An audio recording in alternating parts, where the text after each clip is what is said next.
Kung fu, martial art, मारपीट करने की कला चीन वालों को सिखाने वाला कोई चीनी नहीं, भारत के ही एक विद्वान थे जिनका नाम था बुद्धभद्र या बोधिधर्मा। चीन के प्रसिद्ध शाओलिन टेम्पल की स्थापना का श्रेय भी इन्हें ही जाता है, जहां सदियों से विद्यार्थी इन कलाओं को सीखते आ रहे हैं और आज भी वे इस विद्या को सीखने के लिए कड़ी तपस्या व परिश्रम करते हैं। भारत चीन संबंधों के अत्यधिक न बिगड़ने का कारण इन दोनों राष्ट्रों के मध्य सदियों प्राचीन सांस्कृतिक संबंध हैं। यद्यपि आधुनिक चीन का चरित्र अच्छा होता तो दोनों राष्ट्रों के संबंध दो सहोदर भाइयों जैसे होने चाहिए थे। चीन को हमने केवल बुद्ध ही नहीं, बुद्धभद्र भी दिया, जिन्हें चीनी न केवल गुरु मानते रहे हैं अपितु पूजते रहे हैं। चीन के लोग उनसे लाभान्वित होते रहे हैं। बोधिधर्मा तमिलनाडु के कांचीपुरम के राज परिवार से थे। अल्पायु में ही अपने भाइयों के कुटिल राजनीति से क्षुब्ध होकर उन्होंने राज्य छोड़ दिया और वह भिक्षुक बन गए। वे भारत से निकलकर वह चीन पहुंच गए।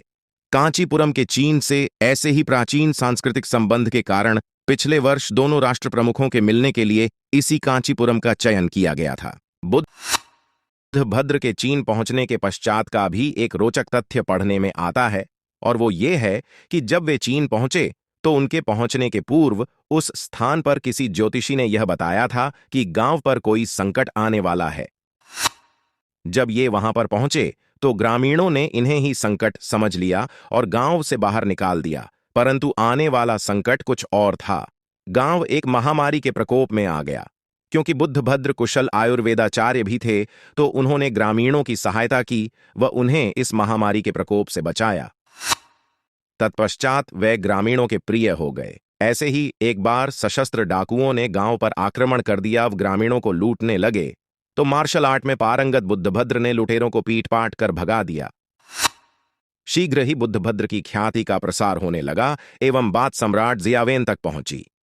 सम्राट उनसे प्रभावित हुए और उन्होंने उनसे अपने दरबार में बुद्धिज्म की शिक्षा देने का अनुरोध किया, जिसे बुद्धभद्र ने स्वीकार नहीं किया।